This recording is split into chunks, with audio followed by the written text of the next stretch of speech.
Assalomu alaykum aziz yurtdoshlar. Men Kogon shahridan Babakova Zebinisa Erkinovna. Men so'nggi vaqtlarda disk churrasi kasalligi bilan og'rinib kelayotgan edim. Bel sohada og'riq, chap oyoq sohamda og'riq, uvushishlar menga tinchlik bermayotgan edi. Men Sharif shahrimizda joylashgan Ximchan klinikasiga tashrif buyurdim. Va bu yerdagi shifokorlar meni ko'rikdan o'tkazib, menga jarrohlik amaliyotini taklif qilishdi. Meni malakali neyroxirurg Mardanov Jamshid Jahongirovich jarrohlik amaliyotini o'tkazdilar.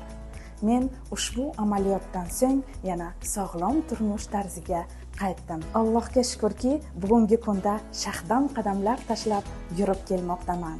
Fursatdan foydalanib bu yerdagi shifokorlarga, hamshiralarga, barcha tibbiyot xodimlariga o'z minnatdorchiligimni bildiraman. Men kabi ushbu kasallikdan qiynalib kelayotgan bemorlarimizga ushbu klinikani tavsiya qilaman hamda sog'lom turmush tarziga qaytishlariga ishonch bildiraman.